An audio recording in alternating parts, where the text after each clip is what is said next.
Hello everyone and welcome to the Ion Pokémon League's Winter 2013 Ion Cup Finals. I am Al Basler of the Ion Game Corner, here to bring you all of the action in battle number 4 between the Cerulean Stars and the Pallet Town Heroes.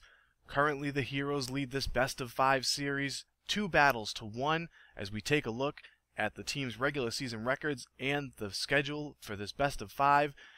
Every single battle thus far has gone to the road team. The number 1 seeded undefeated Stars had home field advantage, but the Pallet Town Heroes took both battles 1 and 2 to take a 2-0 series lead. But battle number 3 went to the Stars to bring this thing a little bit closer. The Heroes now look to close things out here in battle number 4. The Stars looking to pull it even and force a deciding 5th battle. Let's take a quick look once again at the 2 rosters that will be on display in this Ion Cup Finals. The Stars, known throughout the regular season for the advantage they have with rain on the field and the water-type Pokemon on the team. Finally, we saw some of that in battle number 3 as Steven Starmie Stormjewel really stepped up, scoring 2 big KOs, including the deciding knockout in that battle. The Pallet Town Heroes, they have done it with a cast of characters all throughout. We talked about the big comeback from Snorlax in the first battle of the series, KOing 5 Cerulean Pokemon, and Snorlax and Pikachu really doing the damage in Battle 2. Battle 3 was a different story for the Heroes as 5 different Pokemon scored a knockout, so we've seen a very diverse strategy from Zero in this series so far. He's looking to close it out now. We'll see what both trainers have in store as we head down to the battlefield for battle number 4 of the Ion Cup Finals. As we see both trainers on the field, they are ready to get this battle number 4 underway. The Heroes in the foreground. Zero sends out Golem to start. Steven for the Stars will begin with Gliscor. Gliscor is going to start things off by protecting itself. Golem is going to throw out some Stealth Rocks. That is going to damage any Cerulean Star Pokemon that hits the field. Gliscor is poisoned due to its Toxic Orb, but that's actually going to heal it due to its ability Poison Heal. Gliscor now using an Earthquake, which is super effective on the Rock-type Golem, but not enough to take it down. Uh-oh, look out now. Golem, we've seen him do this several times before during this series, is going to explode. The boost from the normal gem is going to do some serious damage to Gliscor. Golem has fainted to sacrifice itself, and Gliscor hangs on! Massive damage, but not enough to bring Gliscor down, and now it recovers some health due to the poison. Zero sends out Alakazam, and Gliscor will protect itself again. Alakazam will set up Reflect now, which will boost Pallet Town's defense. Gliscor going to recover a little bit more of its health. Alakazam now setting up a Light Screen, which will boost the special defense. The Heroes have some serious defense going on right now. Gliscor uses Fling and throws its Toxic Orb at Alakazam. Not much damage despite being super effective, but it does poison the Psychic-type Pokemon. Gliscor now recovering some more health due to the poison. Alakazam being called back by Zero and replaced with Gyarados. Gliscor tried to protect, but the switch makes it fail. Gliscor again regaining some of its health. It's almost back to full health. Gyarados now using Dragon Dance. That's going to increase the attack and speed of the ferocious water and flying type Pokemon. Gliscor now using Acrobatics, which is powered up by the fact that Gliscor got rid of its Toxic Orb. Not a ton of damage though. Gliscor recovering some more health and now is going to protect itself. Gyarados now using Dragon Dance again. And the attack and speed rising now to dangerous levels for Gyarados. Gliscor once again healing and is just about fully healed now. Gyarados now strikes first with a Waterfall attack. This is going to be super effective against the ground-type Gliscor, and enough to take it down. Gliscor has fainted. Gyarados now increasing its attack due to Moxie. and losing some of its hit points due to the Life Orb. Steven now has sent out Murgle the Toxicroak. Murgle taking a little bit of damage, and now striking with Sucker Punch.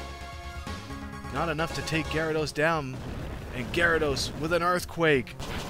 This is going to be a super effective attack against the Poison-type Toxicroak, and Toxicroak goes down. Again now, the fainting Pokemon will trigger Gyarados' Moxie.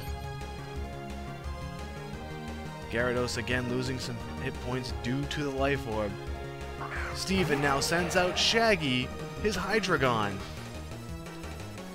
Gyarados uses Ice Fang. That is super effective against the Dragon-type Shaggy, and Shaggy goes down. Gyarados is a force to be reckoned with here.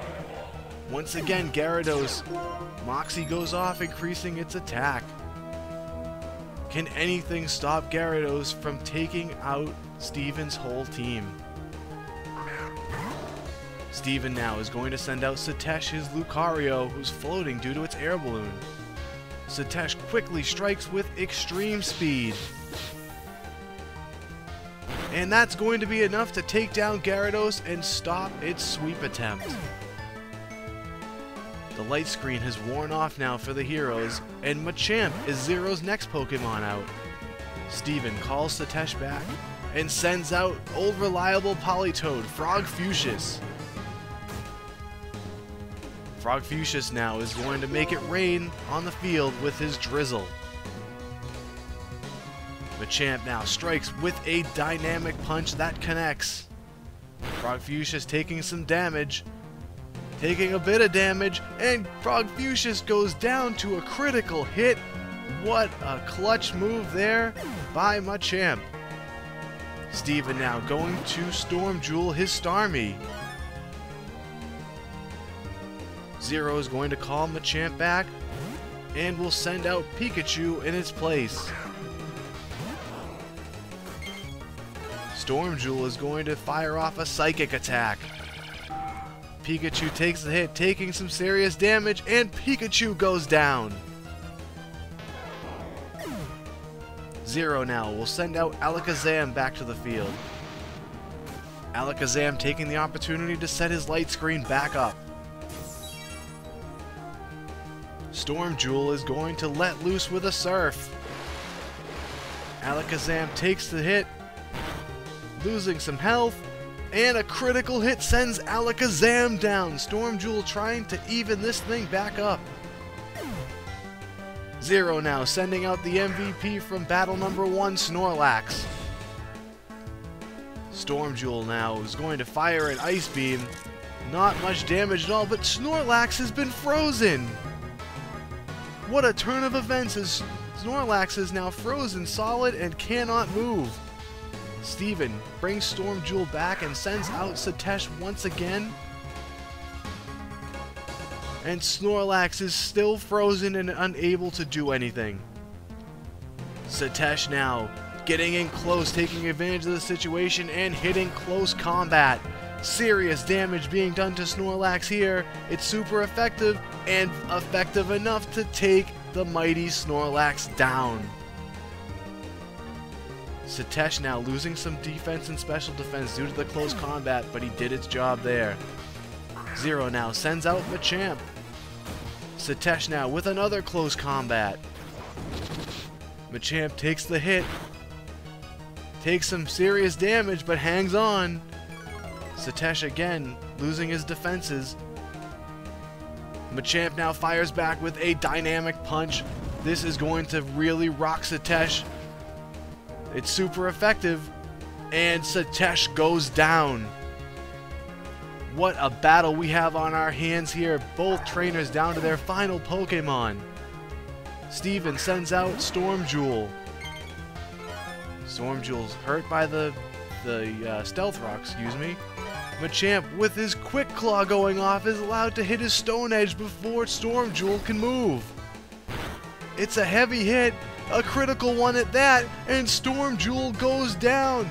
And just like that, the Pallet Town Heroes have won battle number 4 and the Ion Cup Championship. What an amazing turn of events it was at the end there. It looked for sure that Pallet Town was going to really stomp on Cerulean in this one, with Gyarados really firing on all cylinders. But Steven had his never say die attitude, and due to his Storm Jewel was able to make a serious comeback, and in the end, a real shocking turn of events as the Quick Claw allowed Machamp to take Storm Jewel down.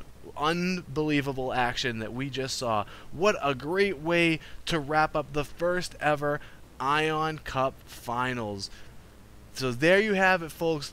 The Pallet Town Heroes win the Ion Cup Finals Best of 5 series 3 battles to 1 over the Cerulean Stars. Congratulations to Zero and the Pallet Town Heroes for becoming the first ever Ion Cup champions. Let's take a look at the end of the game stats here. Gyarados and Machamp scoring 3 KOs apiece for Pallet Town, and for Cerulean, Satesh, the Lucario, Storm Jewel, the Starmie, both having 2 KOs, and it just wasn't quite enough in the end. So once again, your first ever Ion Cup champions, the Pallet Town Heroes. So that's going to wrap it up here for the Ion Cup Finals.